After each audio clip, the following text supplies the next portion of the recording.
What's up, guys? So by now you guys know that I missed my flight last week on my way home from Lagos.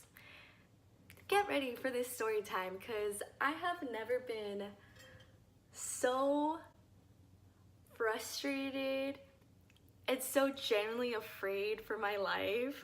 It was like I missed my flight and I was like, that's as bad as it can get. I really did. All right. Here we go. So the way this happened was I headed to the train station. That's how I was gonna get to the airport.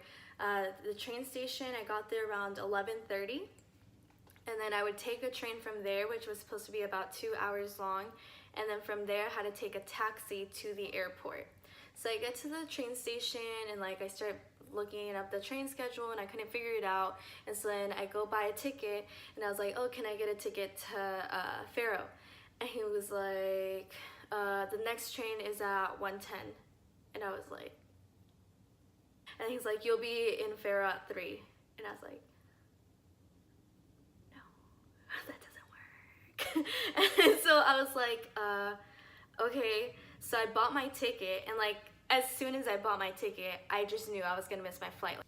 So I was like, it's okay. Like, I was in disbelief. Like, I was like, no, it's fine. Like, I'll figure something out. So then the train station obviously didn't have Wi-Fi. So I walked away and I went to some restaurant and like, I just like ordered a Coke so that I could use their Wi-Fi. And then I'm sitting there looking up flights, looking up buses, like anything that will get me to Faro faster. What am I gonna do? And like, I couldn't even cry about it. Like, I was just like, oh well, like there's nothing I can do about it, so why am I gonna cry? Finally I get to Faro and it was already 3. I take the first taxi from there and I was like, oh, like how long until I can get to the airport? And he was like, oh, like 10 minutes. I was like, okay, like I'm about to miss my flight, like I need to go. And so then like we get there and I'm straight up running through the airport, and then he's like, it's okay, you still have time. And I was like, no, I don't. And I'm literally so out of breath, and he's like, you're going to Paris, right? And I was like, no, I'm going to Rotterdam. And he's like, oh. And I was like, stop. Please stop. And he's like, I think that flight already left. And I was like, oh. He goes, let me check, let me see what I can do for you. So he's looking, he's like, yeah, the gate is closed. And he's like, maybe they haven't left, let me see. And then he's like, no, yeah, like, yeah, it's gone. And I was like, I figured. He was like, yeah, it's already 3:15. And I was like, yeah, I know. I can tell time, I know what time it is. And so he goes, go to my colleague over there, see what she can do for you. And then that's when I started to tear up. Like, and so I go over to her, but like I'm trying to get to Rotterdam or Amsterdam, like anywhere in the Netherlands. And she's like, okay, well she was like, there's no more flights to Rotterdam. The one to Amsterdam is 210. And I was just like,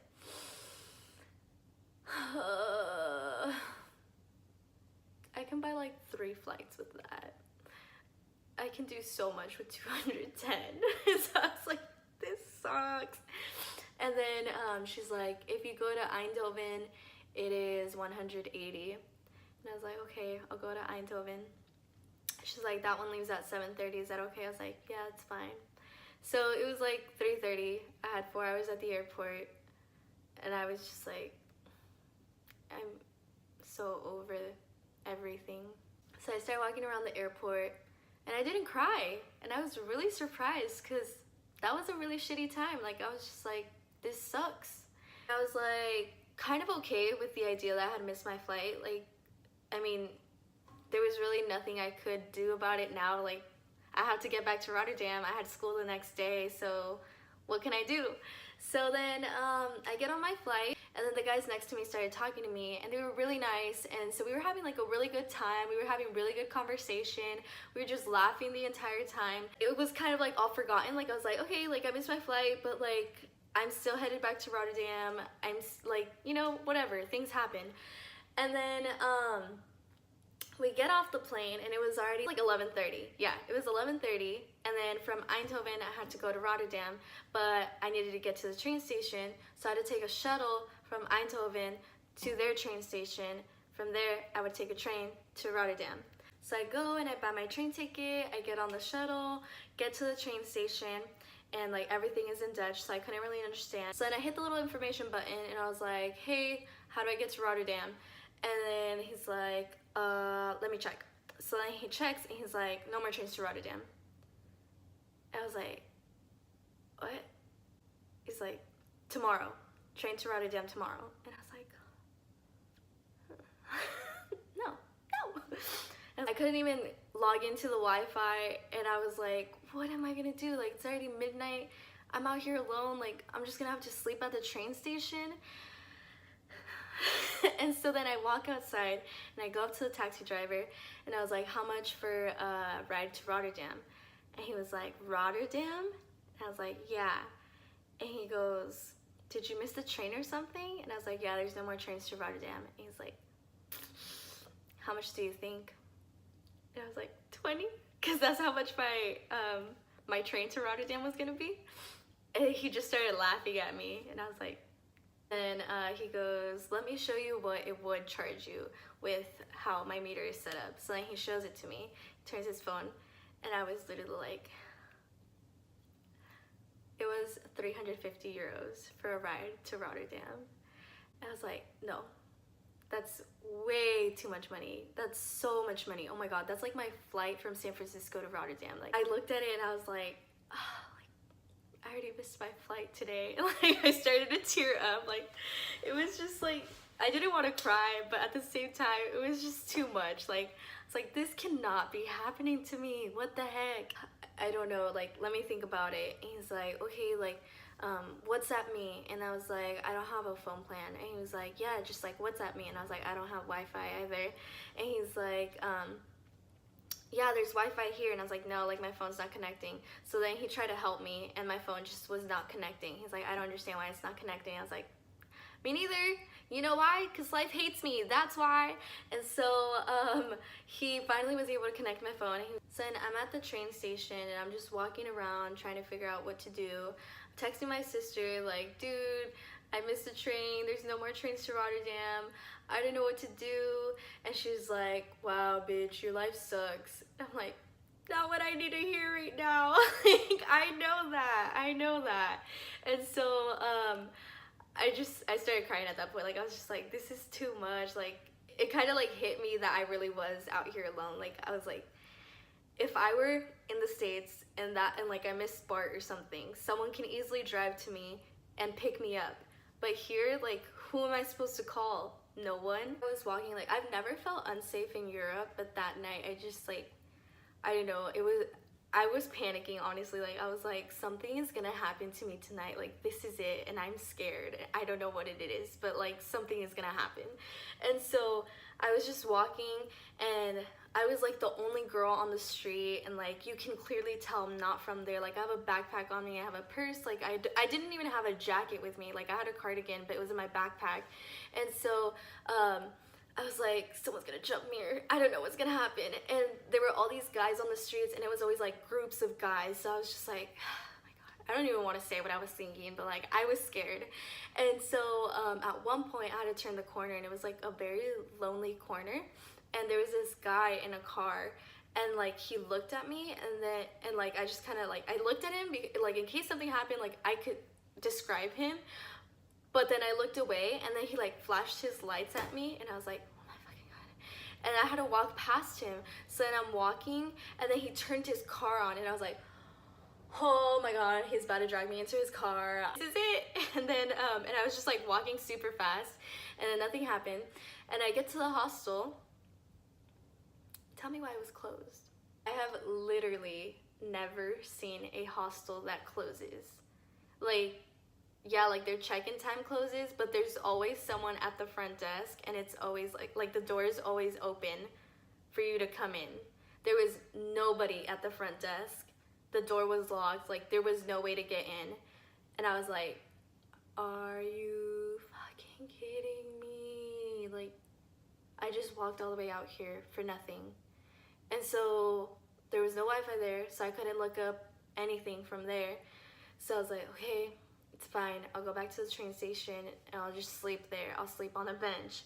And then I walked back to the train station, again, super scared. Like, literally my heart was racing. I was praying the entire time that I was walking. Like, I was like, please, God, please, just let me live.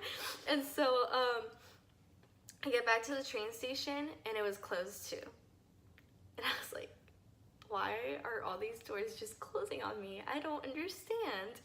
And so I couldn't get into the train station, and the side that I was on, there were like a bunch of men outside, so I was like, I'm not staying here. And I went back to the other side where I was originally at, and I was gonna WhatsApp the guy that had the taxi driver, and for some reason it just wasn't working. There was construction going on outside of the train station, so they had kind of like blocked it off like that. And so I was like, what if I just get inside the gate and I just sit there, and like they're here, like they'll be watching, there's light here. And then this guy like comes through the gate, and so I like moved out of the way for him to get through, and he was like, excuse me, and I was just like, oh my god, don't talk to me right now. He was like, I saw my colleague talking to you earlier, where do you need to go? And then I was like, I don't have anywhere to go. Literally, like I was just so like, and then he's like, no, like where do you want me to take you? And I was like, no, like I genuinely have nowhere to go. Like I was trying to get to Rotterdam, but it's too expensive. And he was like, how much did he would charge you? And I was like, all right, I need a finesse. And so then I told him 100. He was like, oh yeah, that's already pretty cheap. And I was like, yeah. I was like, I just don't have enough money. Like I missed my flight, so I spent my money on that. And then he was like, you missed your flight, from where? And then I started telling him. He was like, yeah, it's just like, this is not a good place for you to be at right now. And I was like, yeah. He's like, it's really late, and like, look at the people that are around here. And I was like, yep, I know. And then he's like, I really want to help you, but like if you had like, oh, because he was like, how much money do you have? And I was like, 50. And he goes, if you had like 70 or 80. And I was like, yeah. I was like, I was finessing so hard, and I felt bad, but at the same time, like, that's a lot of money. Like, and then I was getting to the point where I was like, you know what, like just spend the money, and like I'll be home safe, you know, like my safety over my money any day. But at the same time, I was like, if I can finesse, like I'm a finesse. So it was like, I really want to help you, like just follow me. I have 2 little sisters, and I would hate to see them in your position. Like this is not a good place for you to be at, and I would hope that like if someone saw them like you, they would help them. And I was like, thank you. And he's like, yeah, no, you seem very helpless right now, like anyone could do something to you. And I was like, yeah, thanks. But at the same time, I was also like, is he actually being nice, or is he gonna do something to me? And then he was like, I saw you walking around like 3 hours ago, like what happened? And then I started telling him. And then like he's like, oh, like come over here. And so then I go to his car, and he's like, you can sit in the front or in the back. And I was like, wait, you're gonna take me? And he was like, yeah, humanity wins, I'm not gonna leave you here, like I just want you to get home safe. And I was just like, I just want to go home. In the car, and we started driving, and it was already like 1 a.m. at this point. He said it was gonna take like an hour and a half to get to Rotterdam. And so we were just driving and talking, and then he pulls over, like he's like, I need to go get gas. And he pulls over to like the most sketch looking gas station ever, and I was literally so scared. Like I was like, all right, this really is it, like, because he kept looking around, and I don't know, he just looked so sus. And I was like, someone is here, he called them, they're gonna kidnap me, they're gonna like sell me into human trafficking, I don't know, something is gonna happen. Like I was sitting in the car like praying so hard, and like it was just the fact that I couldn't like communicate with anyone. Like I couldn't text someone and be like, okay, like this taxi driver is taking me, follow my location. I was like, I'm so scared. And I'm like looking around, like, is anyone gonna pop out of the bushes? What's gonna happen? Thank God nothing happened. Then he dropped me off at my house, paid him the 50 euros, got inside my house. It was already like 3:30 by the time I got here, and I had class the next day. So yeah, I just went straight to bed, and I was like, whew, I made it, bless up, thank you Jesus. It's just so funny because like people will see my pictures and they're like, yes, living your best life. And I'm like, I am, but I'm not. Like I am because I mean, I get to see the places I've never been to before, and like I can travel literally every single weekend, but it's honestly really hard out here. Like when you talk to the people at Study Abroad Fair, they're like, yeah, it's the best thing that's ever happened to me. I loved it. I wish I could stay longer, blah, blah, blah. And like, it is a great experience. It's a once in a lifetime thing. But at the same time, no one tells you the struggles you're gonna face. Like, trust, I'm gonna make a whole video on this because there's things that people need to know and the people are not being told. I hope I don't have story times like this anymore, but if I do, you'll hear about it because it's a wild time out here. So if you guys really like listening about my shitty life, give this video a like, share it with your friends so that they can feel better about their lives, and I'll see you guys next time.